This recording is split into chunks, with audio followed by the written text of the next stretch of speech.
Good morning from Easier Habits Live, your favorite 8 a.m. Central business strategy live stream. I always want to say podcast. I haven't even turned it, but it could be. It could be. All right. Welcome. I'm Alec from Easier Habits, your business growth consultant. And my name is Meg. I am a communication coach and consultant, generally for global English.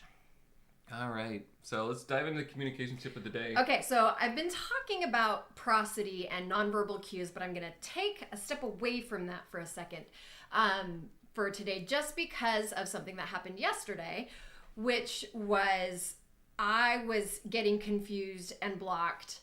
And once I finally figured out where the confusion came from, it was because I was misunderstanding the use of a word I thought I understood. That word was, well, I guess it's 2 words, landing page. So when I thought of a funnel, right, I thought there was like a landing page, and then later there was like a content page or something like that. That was something else, product or whatever. But Alec, as someone in web development, they're both landing pages. They're just different kinds of landing pages. And my misunderstanding of that ended up causing a lot of problems for me trying to just conceptualize this, to the point where I had to diagram it out and like, what are you talking about? And then I was able to figure out, I do not think that means what you think it means. That thing from Princess Bride, right? That when you misunderstand a word or are using it in a slightly different context, it can open up for a lot of confusion and just difficulty. So as much as I say, frequently, pay attention to the intonation and everything like that, if you are having struggles, if you are having miscommunication with someone, one of the best ways to try and kind of get to the root of that is by making sure that you are agreeing on your definitions for terms. And so this can kind of be difficult, right? Because you can say, well, what do you mean, by this or by that? And especially if you have people from different native languages, you have that extra barrier between them. But I think this is where simplicity can really help. And an open mind and the willingness to kind of confirm. So, just to make sure I understand what you are saying, and then I reframe it in my words to see if, yes, I understand correctly, or no, I don't, because then you can make sure that you bypass any of those potential miscommunications. So word meaning does matter. Well, and that happens even between native speakers. Yes, exactly. The trigger is very often when someone asks you something that's unreasonable, your first assumption is going to be, you don't know the facts. It's not going to be, you're using that word differently than I think you are, right? You don't go to that. So remembering that, like, okay, maybe if someone asks you something that seems unreasonable, what do you mean by X? Or what does X look like for you is a great way to back up a moment and capture that. And the other thing you said that I really liked, that could be its own tip, really is diagramming out complex things that you're having a hard time learning. No, literally every job I ever went to as a web developer, they all have these complex systems, and like every system that a company creates is somewhat unique, and they'll have elements that overlap. Like they all need databases, but many of them are using multiple databases. Some are using different types of databases within the same ecosystem, etc. And so and they have all sorts of different productions to move code from here to there to wherever. And so they use staging environments differently, blah, blah, blah. And so what I would usually do in the first couple of weeks when I thought I had a big enough picture, not a correct picture, I would create the picture as I knew it and then give it to somebody. Yes. And I would say, all right, what's wrong or what's missing here? And they would be able to correct that in a way I would never get to if I were just asking individual questions about one location. Like seeing the whole diagram out is a very powerful way of quickly syncing up your understanding of complex things. Definitely. 100%. I'm just thinking like, it doesn't even have to be this beautiful formal thing. Mine was like literally just a couple of like this and an arrow and then that and then a couple of words. Is that right?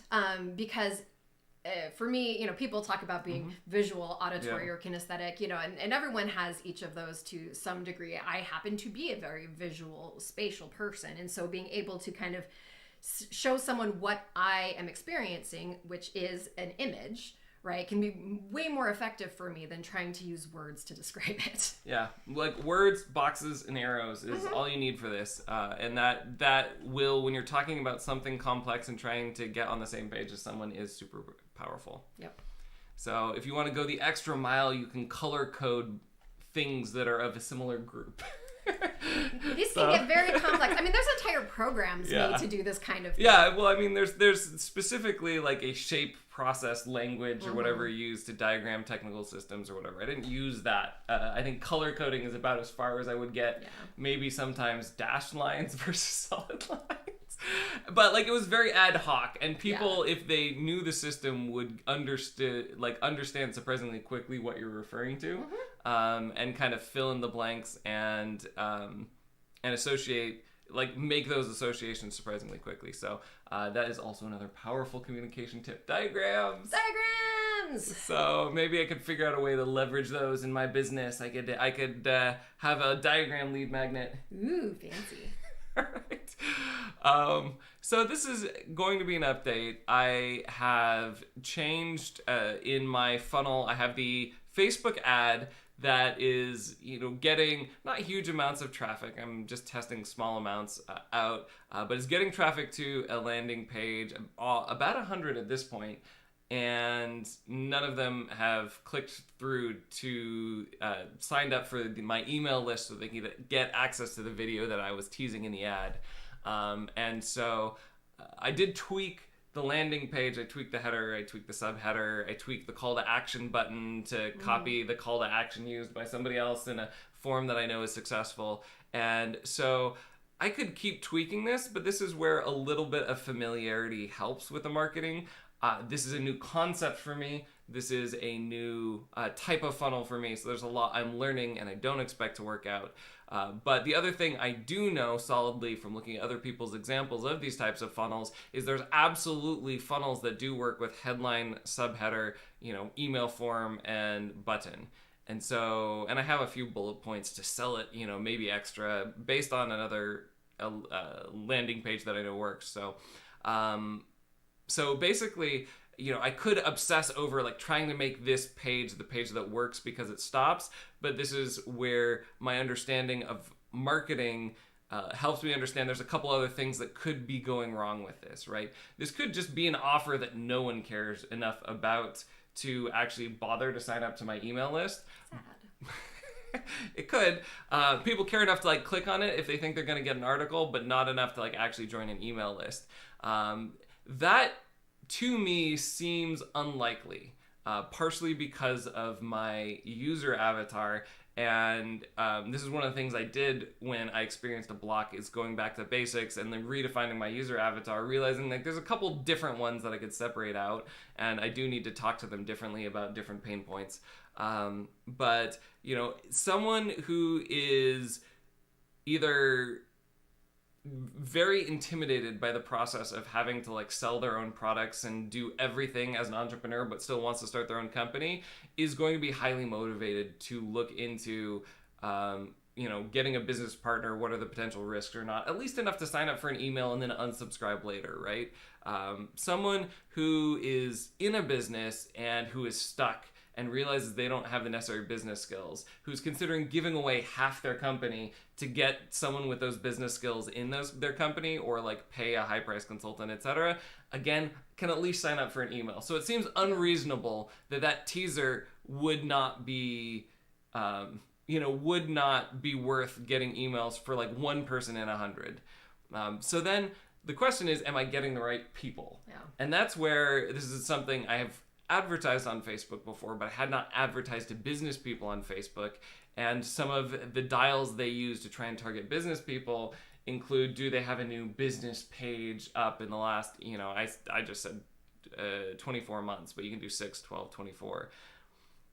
And the thing is, like, people running business pages, like you could run that as a startup. I don't think that's where more startups go. Yeah. And so it's more likely to be smaller people maybe that aren't there yet. They're trying to land their business. And so like a business partner pitch, while they're curious, they're in that domain, or some of these people are just people who are interested in the topic of entrepreneurship, it might not be actually relevant to them. So I'm not hitting the people for whom this offer is relevant, which is why I can't get 1 in 100 to click through. So what can I do unless I can find another dial on Facebook to hit this better? Maybe fans of a particular business person that's like niche enough that you wouldn't be a fan unless you had your own business of a certain type.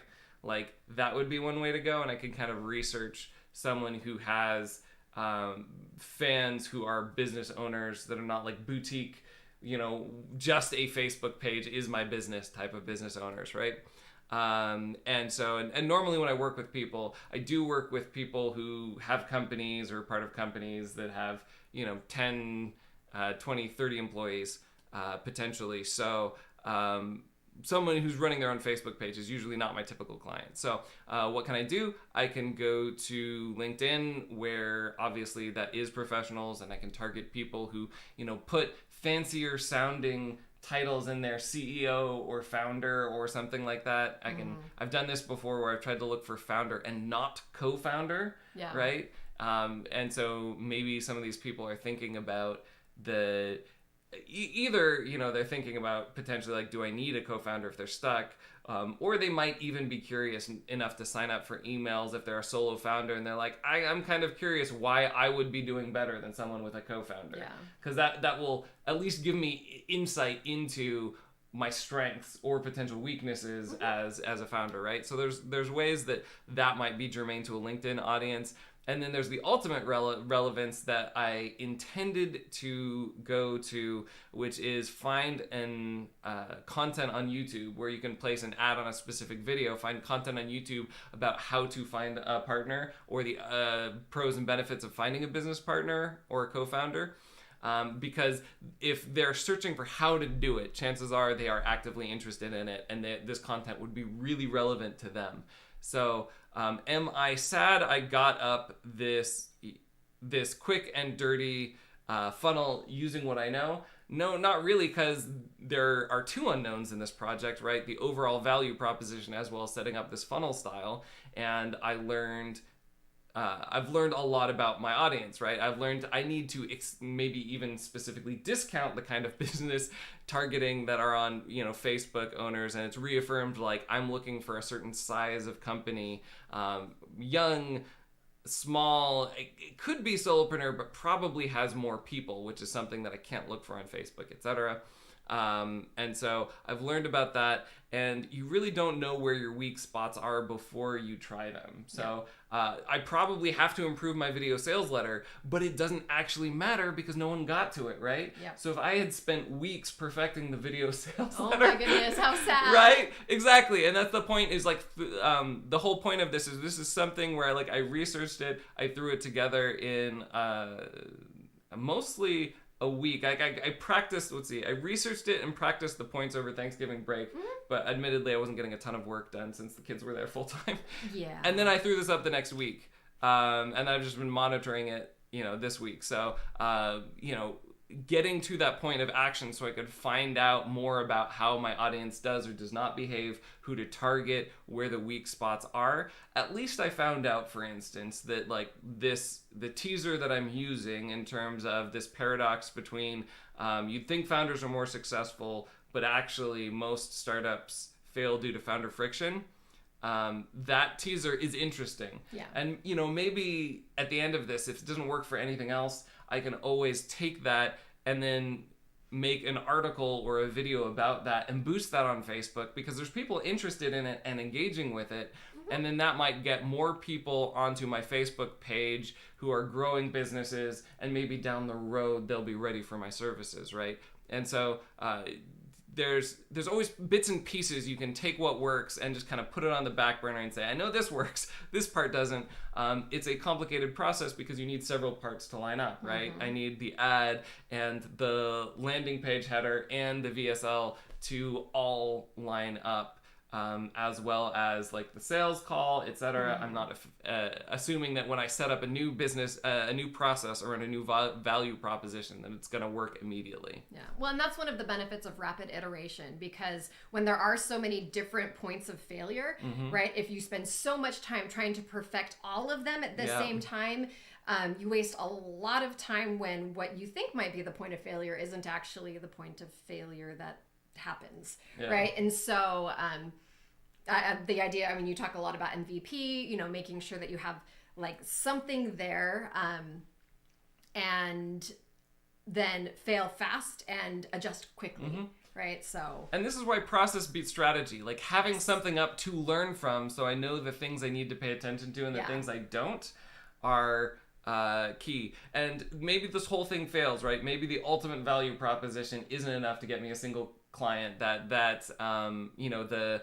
co-founder you don't have to give equity to, right? That whole proposition, or at least the hook that I'm using to get people into that value proposition, isn't enough to get people to sign up. And I can go back and just be like, all right, nothing I did worked. Let me try different things. Let me try burnout. Let me try, you know, the loneliness, the insecurity, the lack of confidence you have when you're going it alone and nothing's working yet, right? So there's like different angles that, like, all right, I can lean in on this, on that, etc. But it's worth leaning into this one right now, because if you tried to lean into all of them, right, that's again compounding. I wouldn't create a funnel for all of those, right? A full funnel. I would, one recommendation is do an outreach. So like you can always just try manually reaching out to people. Hey, I help people with this problem. Are you having it? Yeah. And then, you know, not a lot of people respond to direct emails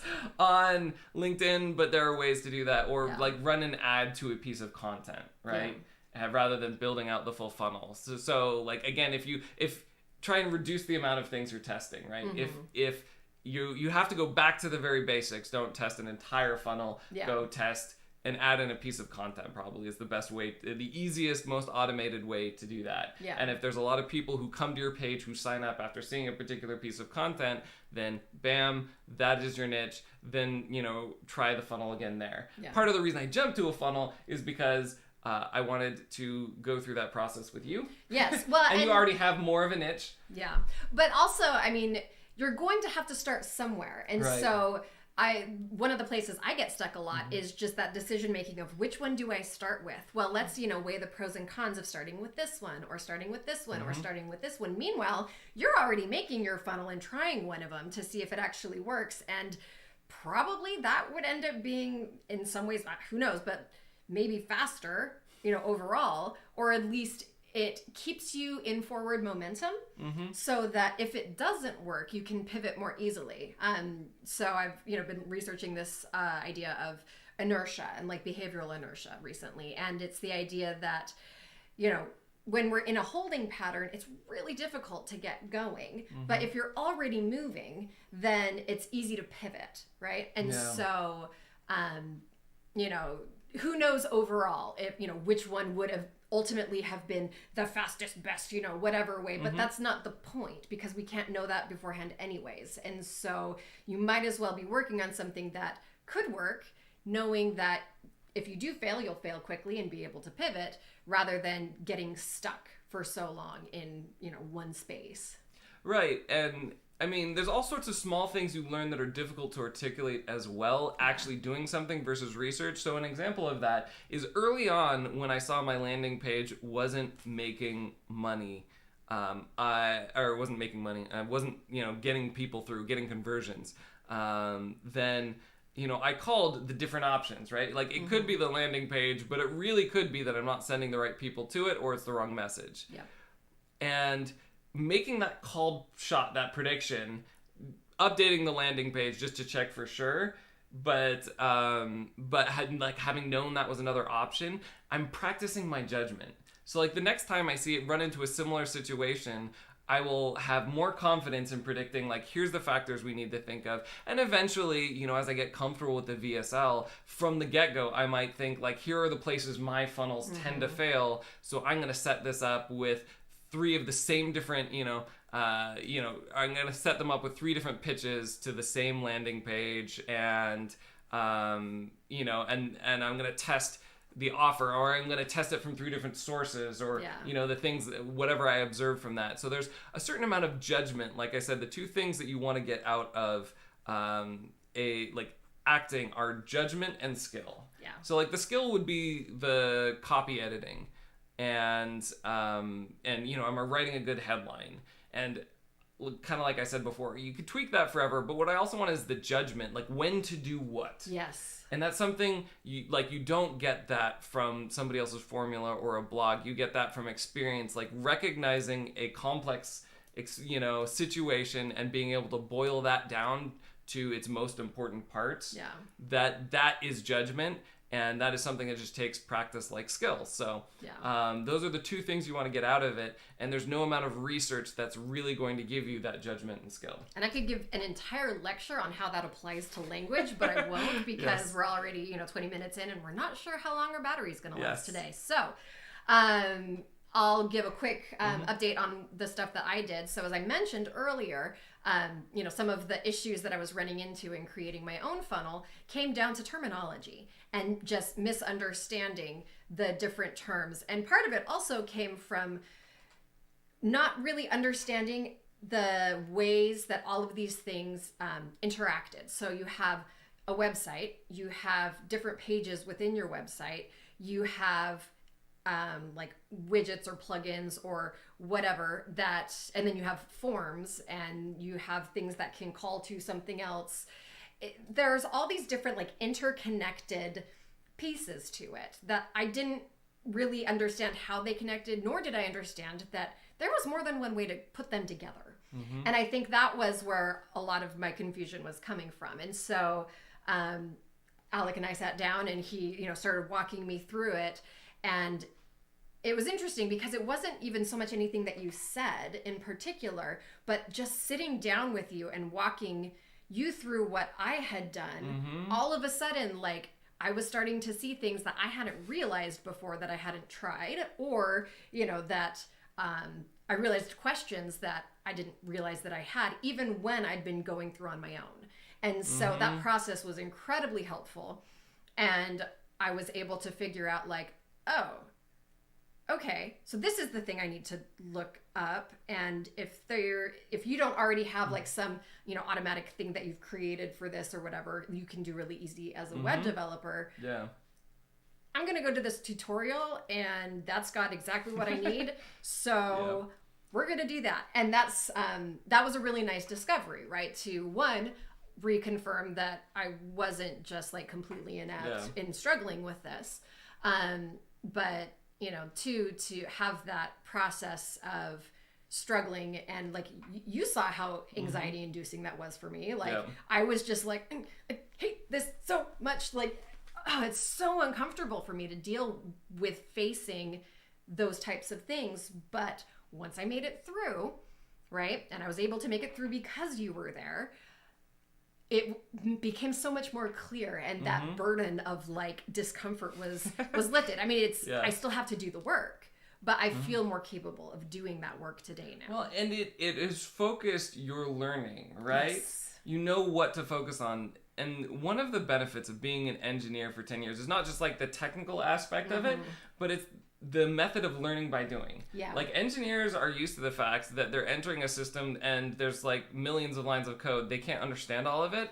So they'll try simple things first and see like, all right, what's the most basic thing I could do? I'll try that.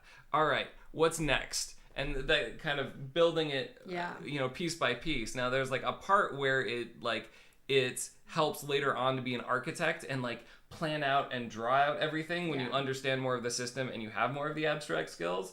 But a lot of beginners, in skills to speak engineering speak, they want to jump in like an architect and they want to diagram everything out when they just don't have the skills to like even know how things fit together. And a lot of times the way you move forward is try out the next step, like try out something, and then you knew the questions. And like part of the reason why it was difficult is, to get through that is I was trying to articulate what are your constraints? Does this have to be done in WordPress? I didn't do mine in WordPress, right? Yeah. And so the process of having to answer what your goals are or how you've been trying to do it starts to get some of those assumptions that you're making in your head out loud, and that helps. And then you know what to look for. You're like, hey, okay, I have this tutorial that is exactly what I need to know, and like the recognizing that it was perfect. Right. Well, it is, not only is it perfect, but it's like that tutorial existed all along, right? But like recognizing that is what you need. Yes. It came from trying to do stuff and seeing what wasn't working. Exactly. And so figuring out, like, I'm a wizard with Google. If it exists online, I can generally find it if I know what to look for. Right. And so it's that process of figuring out what I'm looking for. Yep. And yeah, you get that. Just like trying the funnel and figuring out what doesn't work. Treating everything as a diagnostic test, right? Everything is a diagnostic test. Right? And so don't try it out to succeed if you've never done it before. Try it out to figure out what doesn't work and what you need to practice. Yeah, I love that so much. That is the skill. And going through this gave me actually a brilliant idea for a product to work on, which would be like having a plugin that makes sales funnels easy, like landing page series easy on WordPress. And maybe that thing sort of exists, but like the big thing I see a lot of people using is like ClickFunnels. It's $200 a month. You can create websites or whatever, and it's it's like trying to be an all-in-one solution. But if you already have a website, if you have like an email provider and everything like that, then if there's a quick way to just create a video sales funnel specifically, and then plug and play with like current email providers, like various email providers, then like I would have I would pay a non-$200 sum for that, because ClickFunnels is way more than we need. At some point, I probably will invest in it, but like there's a big interim solution I think for smaller time business, and who knows, maybe that's even more lucrative than coaching. Yeah, well, and right now, like again, it does exist, but you have to hack together multiple different widgets and plugins and apps, and it gets very complex for somebody who doesn't know how to do any of this. Well, and even if there's a solution out there, a solution from somebody who has like the business coaching experience or the experience setting up their own business, who can teach you about it, how to do a VSL. By the way, you probably have a WordPress website. Check out our plugin that makes this super easy, right? We could apply all of these things that we're doing to that. So who knows, maybe I'll try that out. Maybe that's my niche as a coach, where it overlaps with my web development things. I make web development tools to make WordPress websites easier. But what makes me stand out from all the other plugins is I actually know how to teach people the business skills behind that, and that's the lead magnet. Ooh. So who knows? Ooh. And from there, Stay maybe there's successful people that'll upsell into coaching. Because nobody steal this idea.